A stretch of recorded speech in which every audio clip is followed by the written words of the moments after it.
ठीक है, तो राजपूत काल हम लोग कर रहे थे। और राजपूत काल में हम लोगों ने कई वंशों के बारे में चर्चा की थी, यानी कि चंदेल वंश और गहरवाल वंश को हमने देखा था। ठीक है, आज हम देखते हैं परमार वंश। देखो, परमार वंश की अगर बात की जाए तो परमार वंश जो है बेसिकली कहां पे है? परमार लोग कहां है? परमार वंश। ठीक, संस्थापक की अगर हम बात करें तो परमार वंश का फाउंडर कौन है? उपेंद्र। और परमार वंश स्थापित हुआ था मालवा में। कहां पर हुआ था परमार वंश? मालवा में। यानी मध्य प्रदेश की अगर बात की जाए तो मध्य प्रदेश के मालवा वाले क्षेत्र में एक राजपूत वंश स्थापित हुआ जिसको कहा गया परमार वंश। इस परमार वंश की अगर बात की जाए तो इस परमार वंश का जो फाउंडर है वो है उपेंद्र। कौन है? उपेंद्र। मालवा का एरिया पता है सबको? इंदौर, उज्जैन, आसपास का पूरा इलाका है ना। परमार वंश, इन्होंने अपनी कैपिटल बनाई धार को। किसको कैपिटल बनाया? धार को। इस वंश का एक महान शासक हुआ जिसका नाम था वाकपति मुंज। क्या नाम था इसका? वाकपति मुंज। वाकपति मुंज परमार वंश का एक महान शासक हुआ जो उस समय का कवि और विद्वानों का आश्रयदाता था। और वाकपति मुंज के दरबार में कई राइटर रहा करते थे, यानी कि वो एक महान विद्वान था। उसके दरबार में पद्मगुप्त, धनंजय, धनिक, हलायुद्ध और अमित घात जैसे कई, या अमित गति जैसे कई विद्वान रहा करते थे। तो वाकपति मुंज किस वंश का शासक है? परमार वंश का। इसका फाउंडर याद रखना, फाउंडर कौन है? उपेंद्र है। राजधानी क्या है? धार है। राजधानी क्या है? धार है।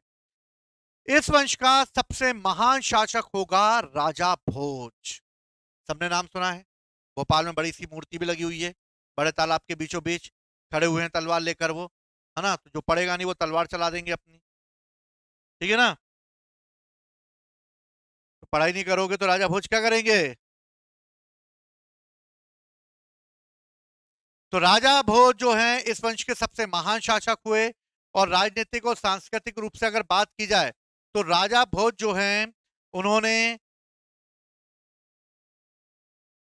मालवा क्षेत्र को राजनीतिक और सांस्कृतिक दृष्टि से एक महत्वपूर्ण केंद्र बना दिया। राजा भोज की जब बात की जाए तो राजा भोज सांस्कृतिक राजा भी थे और एक पॉलिटिकल राजा भी थे।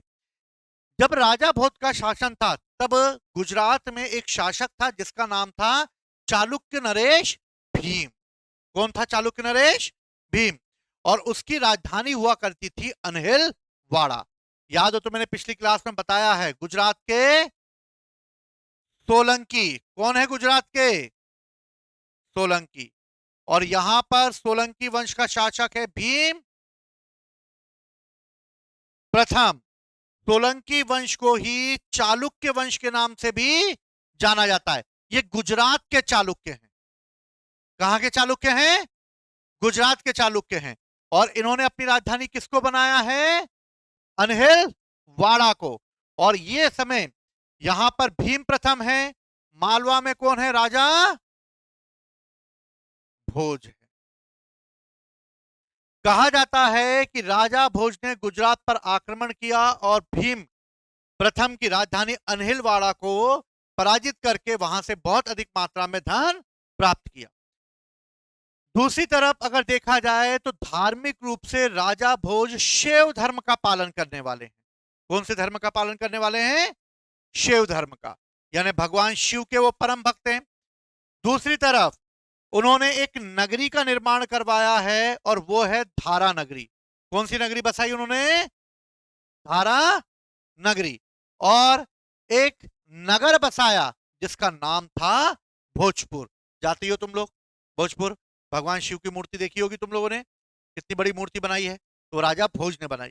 ठीक है। तो भोजपुर नगर की स्थापना की और धारा नगरी यानी कि जो धार शहर है उसके आकार को भी उन्होंने बड़ा करवाया। क्लियर है?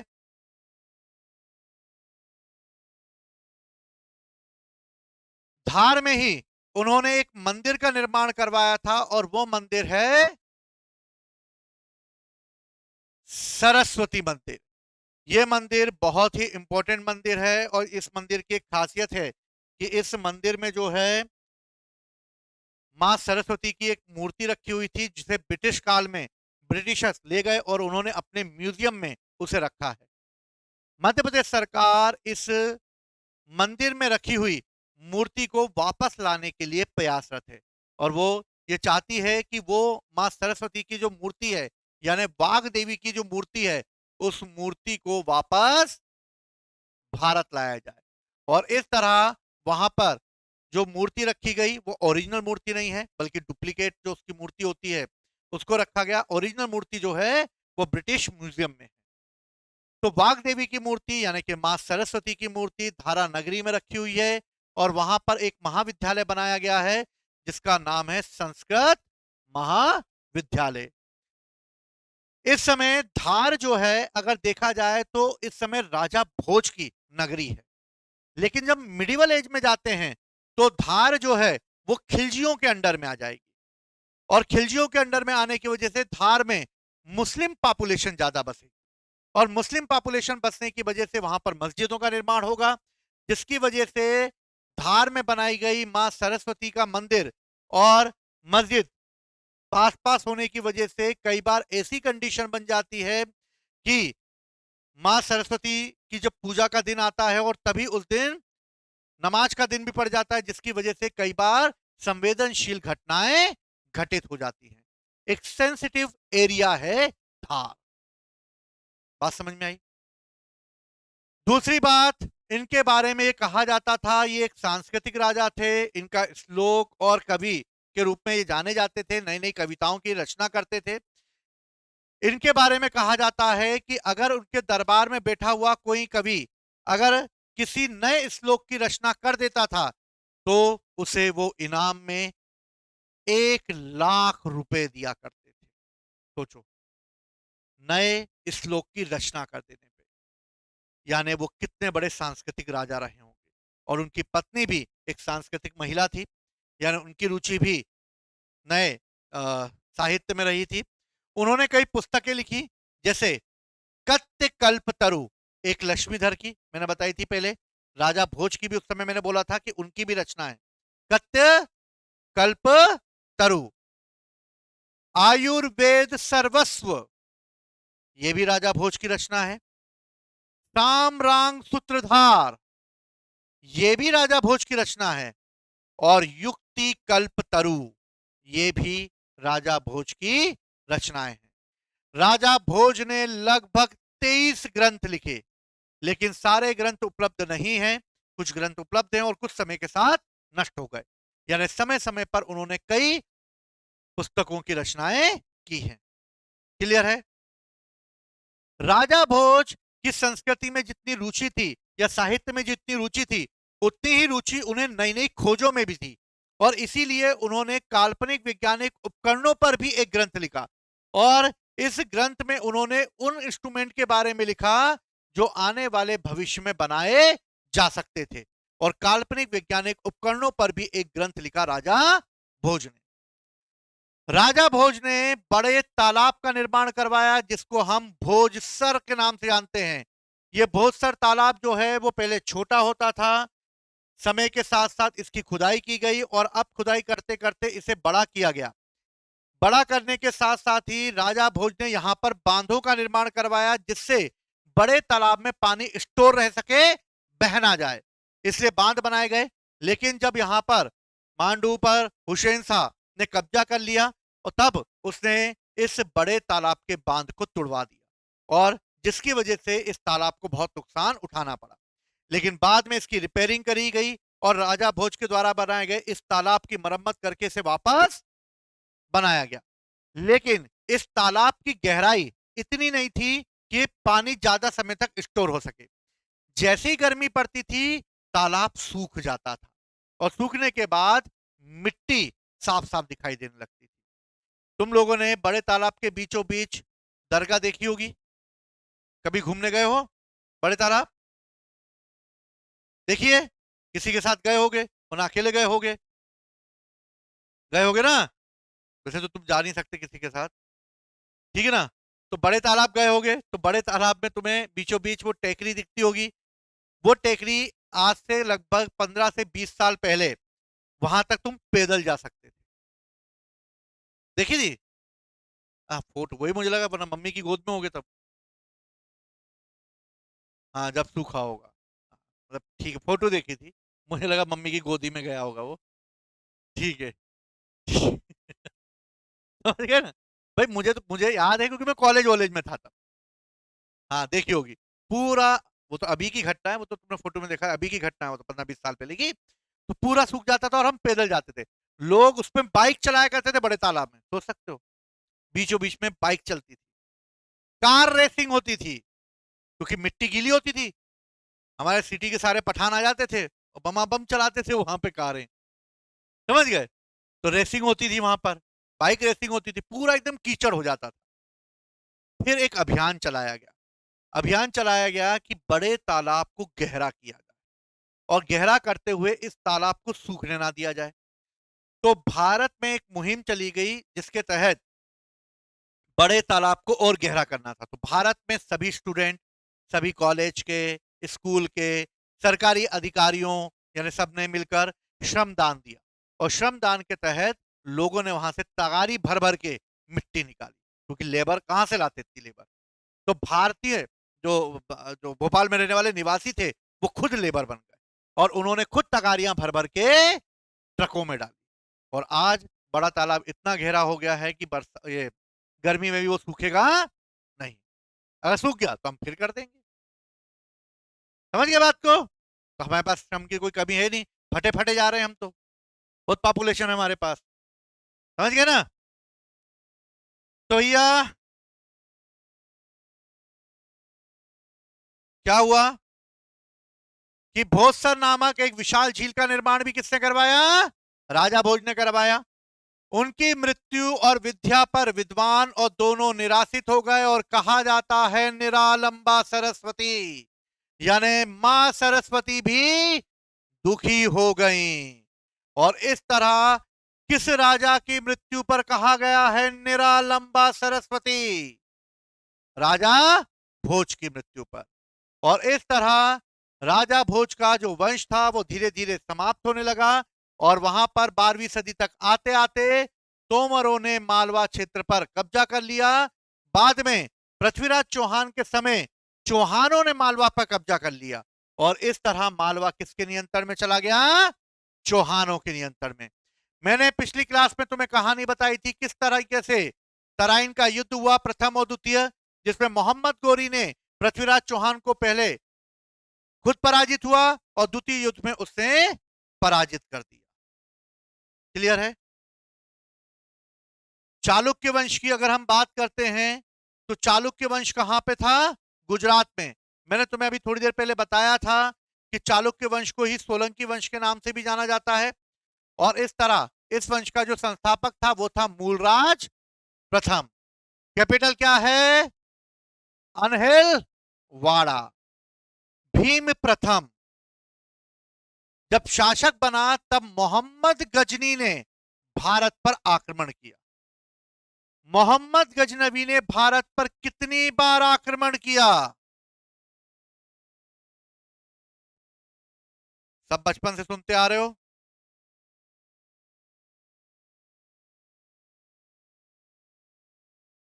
मोहम्मद गजनवी ने भारत पर 17 बार आक्रमण किए। ससुरा रुकर ही नहीं रहा था, दे दनादन आक्रमण किए जा रहा था। उसे यह पता था कि भारत जो है वो सोने की चिड़िया है, और भारत में लूट मार करके वो बहुत धन प्राप्त कर सकता है। तो एक बार से उसका पेट ही नहीं भरा, उससे 17 बार अपना पेट भरा। इतने आक्रमण किए भारत पर। लेकिन उसने जितने भी आक्रमण किए, उसमें से सबसे सफल आक्रमण 1025 में किया गया, गुजरात पर आक्रमण था। और गुजरात में उस समय एक महान मंदिर था, जिस मंदिर का नाम था सोमनाथ का मंदिर। सोमनाथ का मंदिर भगवान शिव के 12 ज्योतिर्लिंगों में से पहला ज्योतिर्लिंग। और सोमनाथ के मंदिर में यह कहावत थी कि यहां पर धन इतना छुपा हुआ है कि इस धन को कोई भी अपनी आंखों से भी नहीं देख सकता। मोहम्मद गजनवी को लगा कि भैया इतना सारा धन है तो भैया मैं तो देखूंगा, आंखें फाड़ लूंगा, कुछ भी करूंगा, पर आंखें देख के देखूंगा धन कितना है। मोहम्मद गजनबी ने आक्रमण कर दिया गुजरात पर, और गुजरात पर आक्रमण करके उसने सोमनाथ के मंदिर को नष्ट कर डाला, और सोमनाथ के मंदिर से वो बहुत अधिक मात्रा में धन लूटकर ले गया। इस मंदिर से उसने इतना धन लूटा कि इतने हजारों घोड़ों, हाथियों, खच्चरों पर सोना चांदी लाद कर ले गया। बीच में से आकर जो कुछ जनजातियां थी उसके कुछ दो चार कच्छर चुरा लेते थे, ठीक है ना। तो कर्माती जातियां हुआ करती थी, कुछ जातियां होती थी, बीच में से उसके दो चार खच्चर चुरा लेते थे, जिससे बेचारे के सोना वोना थोड़ा बहुत लूटपाट में चला जाता था। लेकिन सोमनाथ के मंदिर को लूटना मोहम्मद गजनवी ने भारत के अधिकांश धन को लूटने का जो है प्रयास किया। लेकिन भारत में इतना धन था, मान लो समुद्र से उसने एक लोटा पानी निकाल लिया, भारत को कोई फर्क नहीं पड़ा।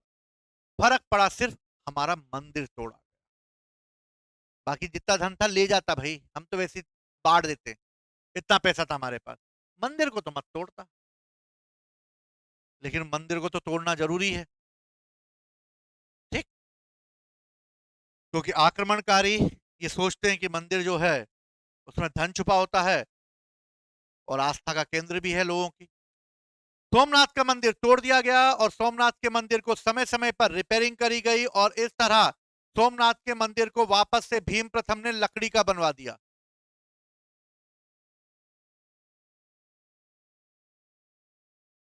दूसरी तरफ इस मंदिर को आगे चलकर चंद्रदेव ने इसका निर्माण करवाया था, यानी चंद्रदेव के द्वारा सोमनाथ का मंदिर बनाया गया। भीम ने इस मंदिर की रिपेयरिंग करवाई क्योंकि सोमनाथ के मंदिर को लूट लिया गया मोहम्मद गजनी के द्वारा। राजा भोज खुद भगवान शिव का भक्त था, इसलिए उसने भी, राजा भोज ने भी इस मंदिर को वापस से रिपेयरिंग करवाई थी। आगे चलकर देवी अहिल्याबाई ने भी यहां पर दान दक्षिणा दी, और ऐसे कई आने वाले समय पर दान दक्षिणा सोमनाथ के मंदिर को मिला। वर्तमान में सरदार वल्लभ भाई पटेल ने इस मंदिर की काया पलट कर दी, और इस तरह इस मंदिर को आज वर्तमान में हम जब देखते हैं तो ऐसे भव्य मंदिर का निर्माण सरदार वल्लभ भाई पटेल के द्वारा बनाया गया, और इस तरह ये पहला ज्योतिर्लिंग है। क्लियर है? पहला ज्योतिर्लिंग कौन सा है हमारा? सोमनाथ का मंदिर। भीम प्रथम के समय ही उसका एक कमांडर था जिसका नाम था विमल, और विमल शाही ने माउंट आबू के पर्वत पर, जो राजस्थान में स्थित है, इस माउंट आबू के पर्वत पर जैनियों का एक मंदिर बनवाया जिसको कहते हैं दिलवाड़ा का जैन मंदिर। और इस तरह दिलवाड़ा का एक प्रसिद्ध जैन मंदिर बनाया गया जिसको हम विमल वसही के नाम से जानते हैं। किसके नाम से जानते हैं? विमल वसही के नाम से जाना जाता है। भीम प्रथम के बाद अगला शासक बना भीम द्वितीय। कौन बना? भीम द्वितीय। जिस तरह मोहम्मद गजनी ने भीम प्रथम के समय आक्रमण किया, वैसे ही भीम द्वितीय के समय मोहम्मद गोरी ने आक्रमण किया। किसने आक्रमण किया?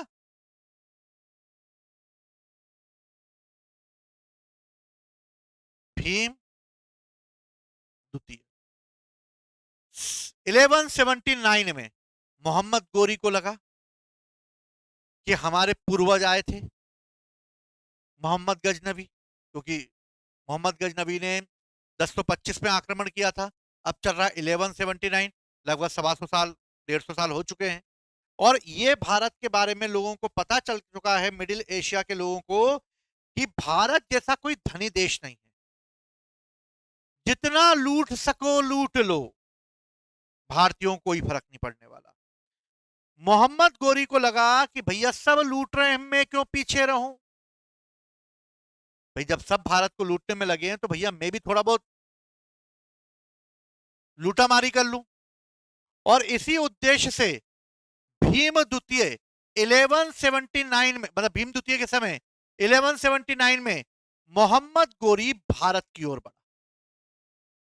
मोहम्मद गोरी ने सोचा कि मोहम्मद गजनवी ने पंजाब के रास्ते भारत पर अटैक किया, चच्चा जान ने वहां से आक्रमण किया, हम गुजरात के रास्ते आक्रमण करेंगे। किसके रास्ते आक्रमण करेंगे? और नए टेक्निक अपनाएंगे, डायरेक्ट सोमनाथ का मंदिर लूटेंगे, धनवन पहले इकट्ठा कर लेंगे, फिर भारत को रोंदेंगे। समझ गए? तो गुजरात में बहुत धन था। अब इसे ही सोचकर मोहम्मद गोरी बढ़ा। अब मोहम्मद गोरी जब गुजरात पहुंचा तो वहां पे सोलंकी वंश का शासक कौन था? भीम द्वितीय। और भीम द्वितीय की मां का नाम था नायिका देवी। क्या नाम था? नायिका देवी। और नायिका देवी ने पूरी कमांड अपने हाथों में ले ली। बोले बेटा तू मत घबरा, तेरी मां जिंदा है, शिवगामी जिंदा है। ठीक। और इस तरह जब उसने अटैक किया तो नायिका देवी खुद मैदान में उतर आई। और कहा जाता है नायिका देवी ने मोहम्मद गोरी को बुरी तरीके से पराजित कर दिया। और यह भी कहा जाता है कि शायद उसे उसने जीवन दान भी दिया और मोहम्मद गोरी को जीवन दान देते हुए भारत से बाहर भेज दिया। मोहम्मद गोरी की भारत में यह पहली पराजय हुई। भाई साहब सोच रहे थे कि सोमनाथ के लूटे हुए धन का प्रयोग करके भारत पर फिर आक्रमण करेंगे, पहली प्लानिंग ही फेल हो गई, जीरो डक पे आउट हो गए, डक पर आउट हो गया। अब भाई साहब जब उसने आक्रमण किया तो नायिका देवी ने उसे क्या किया? पीछे धकेल दिया। 1195 में कुतुबुद्दीन ऐबक ने भारत पर, जो मोहम्मद गोरी का सेनापति था, क्योंकि मोहम्मद गोरी वापस आएगा तराइन का युद्ध, क्योंकि मैंने बताया था कि जब वो यहां से पराजित होगा तो वो यहां से आक्रमण करेगा फिर, और फिर उसका बॉर्डर भटिंडा में पृथ्वीराज चौहान से मिल जाएगी, और फिर पृथ्वीराज चौहान और मोहम्मद गोरी के बीच तराइन का फर्स्ट बैटल होगा। मोहम्मद गोरी को फिर पराजित कर देगा पृथ्वीराज चौहान। मोहम्मद गोरी सोचेगा यार पता नहीं क्या किस्मत लिखी, जब आक्रमण करता तब पराजित हो जाता हूं। क्या समझ रखा, कोई मंदिर का घंटा हो जब देखो बजा देते हैं भारतीय लोग। तो भाई उसको लगा भैया एक काम करते, पूरी मिलिट्री की तैयारी से चलते। और फिर 1192 में तराइन का द्वितीय युद्ध हुआ। और जब द्वितीय युद्ध हुआ तराइन का तो भैया फिर तो बमा बम मोहम्मद गोरी ने पराजय प्राप्त कर ली और पृथ्वीराज चौहान पराजित हो गया और मोहम्मद गोरी भारत के अंदर इंटर कर गया। और मोहम्मद गोरी ने भारत का शासन संभालने को दिया कुतुबुद्दीन ऐबक को, और कुतुबुद्दीन ऐबक को भी पराजित कर दिया भीम द्वितीय ने, और उसे भी राजस्थान के अजमेर तक ढकेल दिया और कुतुबुद्दीन ऐबक भी पराजित हो गया। लेकिन 1197 में कुतुबुद्दीन ऐबक ने वापस गुजरात पर आक्रमण किया और भीम द्वितीय को वापस पराजित कर दिया। और भीम द्वितीय को पराजित करके गुजरात में डिस्टरबेंस पैदा हो गया, और गुजरात में डिस्टरबेंस पैदा हो जाने पर वहां के मंत्री लवन प्रसाद ने गुजरात में एक नए वंश की स्थापना कर दी जिसको कहते हैं बघेल वंश, और चालुक्य वंश का अंत हो गया। समझ में आई बात? कहानी समझ में आई?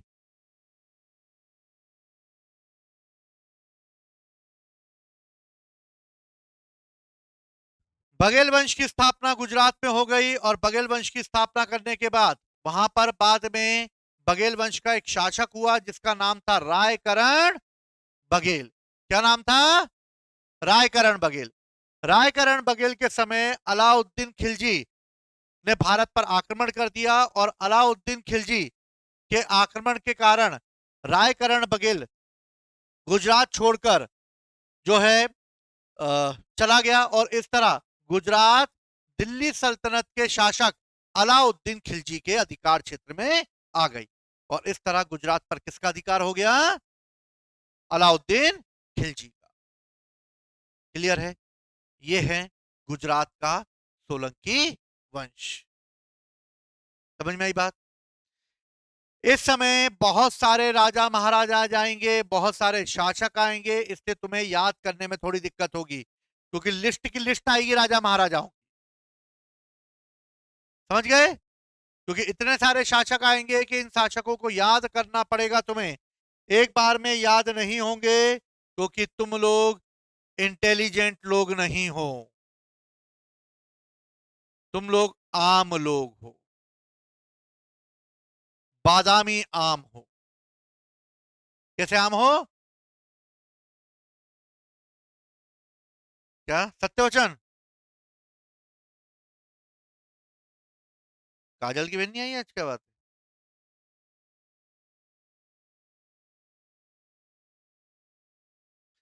चौहान। चौहान वंश का फाउंडर है वसुदेव। कौन है चौहान वंश का फाउंडर? वसुदेव। राजधानी क्या है? अजमेर। राजधानी क्या है? और अजमेर नगर जो है वो अजय राज के द्वारा बसाया गया। अजय राज ने कौन सा शहर बसाया? अजमेर। आगे चलकर इस वंश का एक और शासक हुआ अणोराज, जिसने पुष्कर के वराह मंदिर का निर्माण करवाया। बताइए सबको, वराह मंदिर पुष्कर में है, ठीक? तो वसुदेव ने इस वंश की स्थापना की, अजय राज ने अजमेर शहर बसाया, और अणोराज यानी कि उससे पुष्कर में वराह मंदिर का निर्माण करवाया। इस वंश का अगला शासक बनेगा विग्रहराज चतुर्थ। कौन बनेगा? विग्रहराज चतुर्थ। और विग्रहराज चतुर्थ के समय जो है तोमर शासकों को उसने पराजित कर दिया। तोमर शासकों को पराजित करके उसने दिल्ली पर अधिकार कर लिया, और इस तरह दिल्ली भी किसके अधिकार क्षेत्र में आ गई? चौहानों के। याद हो, तुमने बुलाया था चौहान, मालवा का एरिया भी उनके अधिकार क्षेत्र में आ जाएगा। यानी चौहान उस समय उत्तर भारत के सबसे महान राजपूत शासक होंगे। विग्रहराज चतुर्थ ने एक नाटक लिखा है, उस नाटक का नाम है हरिकेली। क्या नाटक है? हरिकेली। इसके बाद इस वंश का एक महान शासक हुआ पृथ्वीराज चौहान थर्ड, और पृथ्वीराज चौहान थर्ड को कहा जाता है राय पिथोरा। क्या कहा जाता है पृथ्वीराज चौहान को? राय पिथोरा। 1191 में तराइन का प्रथम युद्ध हुआ, और इस तराइन के प्रथम युद्ध में मोहम्मद गोरी की पराजय हो गई। पिछली क्लास में मैंने तुम्हें बताया था कि मोहम्मद गोरी पृथ्वीराज चौहान के द्वारा पराजित हुआ, लेकिन 1192 में तराइन का दूसरा बैटल हुआ, और इसमें पृथ्वीराज चौहान की पराजय हो गई, और पृथ्वीराज चौहान की शक्ति का अंत कर दिया मोहम्मद गोरी ने। पृथ्वीराज चौहान की अगर बात की जाए तो पृथ्वीराज चौहान के दरबार में कई विद्वान रहा करते थे, जिनमें मुख्य रूप से जैनिक, भट्ट, विद्यापति गोण और जनार्दन थे। लेकिन उसका राज्य कवि जो था वो था कौन? चंदबरदाई। कौन था उसका राजकवि? और चंदबरदाई ने एक हिंदी महाकाव्य लिखा है जिसका नाम क्या है? पृथ्वीराज रासो, जिसमें पृथ्वीराज चौहान की विजयों का उल्लेख है, उसके अंतिम समय का उल्लेख है। और इसी पृथ्वीराज रासो में पृथ्वीराज तृतीय के द्वारा जयचंद की पुत्री संयोगिता के अपहरण की कहानी बताई गई है, कि किस तरीके से उसने जयचंद की पुत्री संयोगिता का स्वयंवर चलते समय अपहरण कर लिया। समझ गए? अब अपहरण मत करना, अब जेल हो जाएगी, उस समय जेल नहीं होती थी। समझ गए? वरना तुम सोचो यार पृथ्वीराज चौहान ने किया तो हम नहीं कर सकते क्या? पुलिस इतने सूटे मारेगी, इतने सूटे मारेगी कि तुम्हारा चेहरा और बंदर का, जो लाल मुंह वाला बंदर होता है, वो सेम टू सेम दिखेगा। समझ गए? मतलब मेरे ख्याल से बंदर ज्यादा अच्छा दिखेगा। तो पृथ्वीराज चौहान की पराजय हो गई, और पृथ्वीराज चौहान की पराजय होने के साथ ही चौहान वंश का अंत हो गया।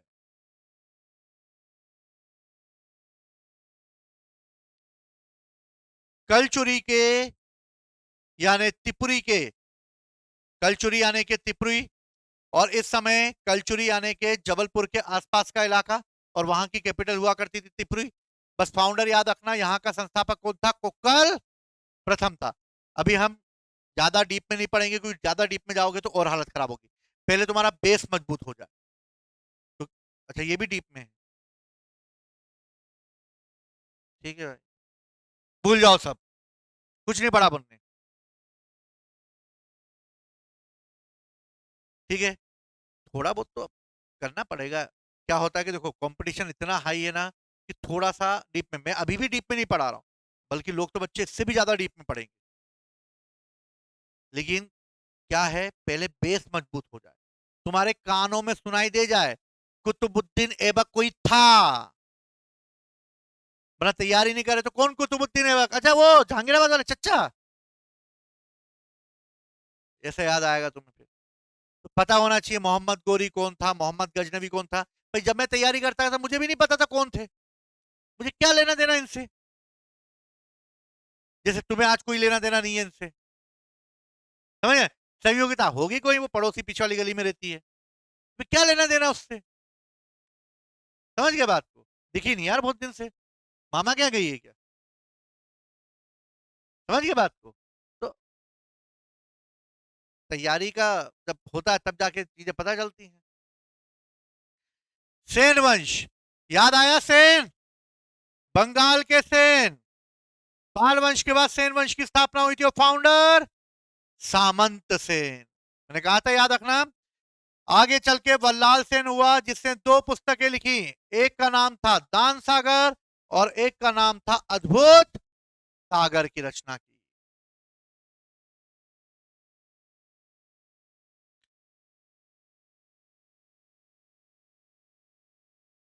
लक्ष्मण सेन इस वंश का अगला शासक बना, और लक्ष्मण सेन ने एक और ग्रंथ की रचना करी जिसका नाम था अद्भुत सागर, जिसे उसने पूरा कर दिया। लक्ष्मण सेन के दरबार में गीत गोविंद रहा करते थे, मतलब गीत गोविंद की रचना की थी, और जो रचना की थी वो की थी जय देव ने। तो याद रखना, जय देव ने किसकी रचना करी? गीत गोविंद की रचना करी। किसकी करी? गीत गोविंद की। याद रहेगा, जयदेव की गीत गोविंद। आगे चलकर भारत में तुर्की सल्तनत स्थापित हो गई। मोहम्मद गोरी के दो सेनापति कुतुबुद्दीन ऐबक और बख्तियार खिलजी हुए। बख्तियार खिलजी को भेजा गया बंगाल और बिहार को जीतने के लिए। जब वो बंगाल और बिहार की ओर जा रहा था, तभी उसने कौन सी यूनिवर्सिटी को नष्ट कर डाला?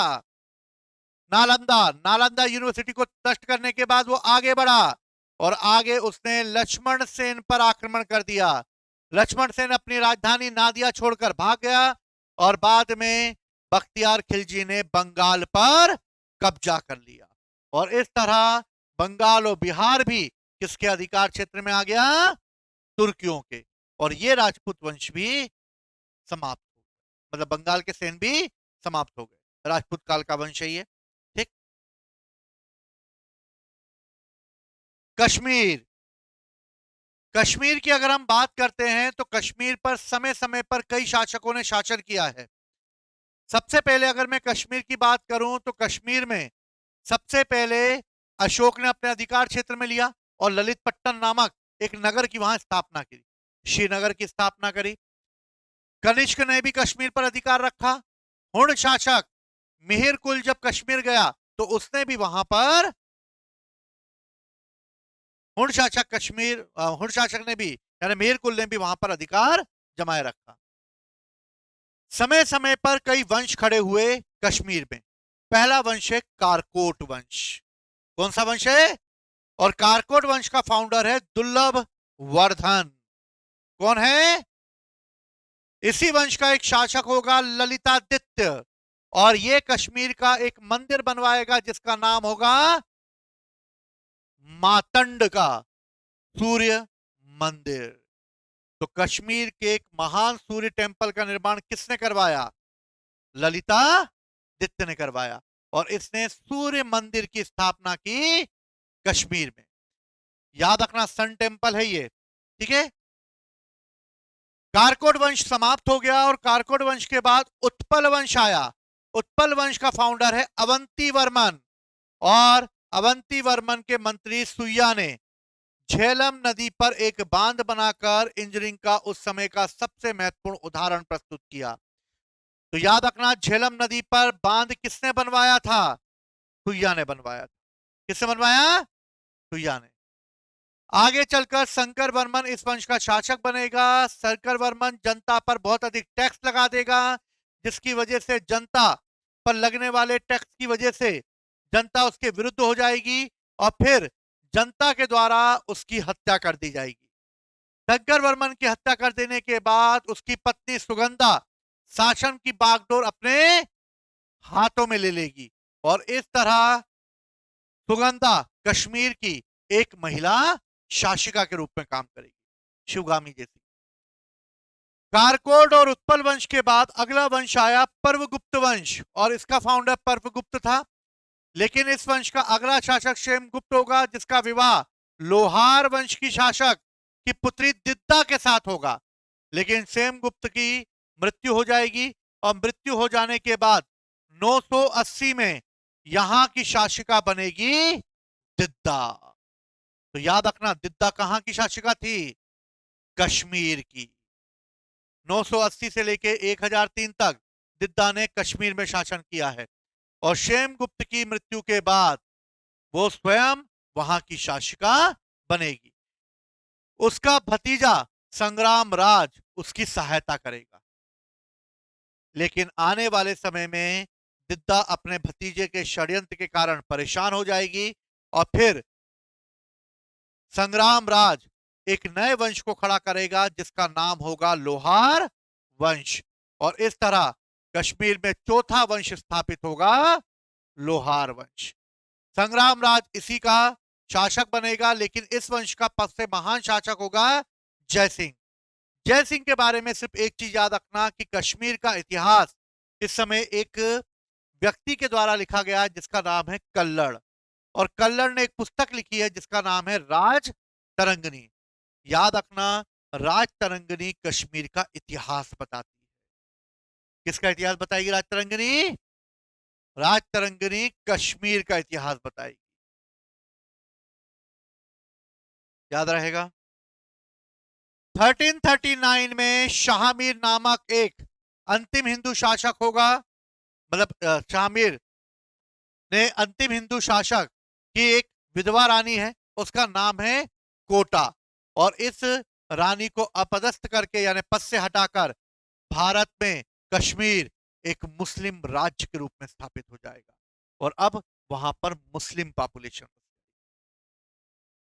तो पहले वहां पर हिंदू वंश हुआ करते थे, बाद में मुस्लिम वंश आ जाएंगे। और इस तरह राजपूत काल में समय समय पर अलग अलग वंशों ने अपनी स्थिति दर्ज कराई, लेकिन अंत में ये सभी वंश समाप्त हो गए। और इस तरह उत्तर भारत की कंडीशन अब क्या बन गई? तो उत्तर भारत की कंडीशन ये बन गई कि अब भारत का जो सुरक्षा का घेरा था, जिन्होंने राजपूतों ने बनाए रखा था, वो सुरक्षा का घेरा टूट गया। और सुरक्षा का घेरा टूटने के बाद अब भारत का इतिहास एक नए दौर में गुजरने वाला था और वो इतिहास था मुस्लिम इतिहास। क्योंकि अब भारत में मोहम्मद गजनवी के बाद मोहम्मद गोरी ने आक्रमण किया और मोहम्मद गोरी ने आक्रमण करके 1192 में तराइन का सेकंड बैटल जीत लिया और भारत का शासन उसने अपने दो सेनापति, एक कुतुबुद्दीन ऐबक और एक बख्तियार खिलजी को बांट दिया। कुतुबुद्दीन ऐबक ने भारत का पूरा एरिया कंट्रोल किया और बख्तियार खिलजी को भेजा गया बंगाल और बिहार जीतने के लिए, जहां पर उसने सेन वंश की स्थिति को कमजोर कर दिया। और बख्तियार खिलजी की हत्या उसी के एक सहयोगी के द्वारा कर दी गई और इस तरह बख्तियार खिलजी का अंत हो गया। मोहम्मद गोरी जब वापस गजनी की ओर लौट रहा था, तब 1206 में नमाज पढ़ते समय मोहम्मद गोरी की हत्या कर दी गई। यानी अब ये भी गया, ये भी गया, बचा कौन? और इस तरह 1206 में भारत में मुस्लिम सत्ता की स्थापना होगी और इस तरह भारत में एक नया इतिहास प्रारंभ होगा। समझ में आई? तो ये है प्राचीन भारत का इतिहास। लेकिन एक टॉपिक बचा हुआ है, वो है दक्षिण भारत का इतिहास। तो कल हम साउथ इंडिया का इतिहास पढ़ेंगे, और वो इतिहास हम तब पढ़ेंगे जब दक्षिण में महापाषाण काल चालू होगा, मेगालिथ चालू होगा, और मेगालिथ से लेकर अंतिम समय। ठीक है? तो बाकी हम क्लासेस बाद में करते हैं। जय हिंद, जय भारत।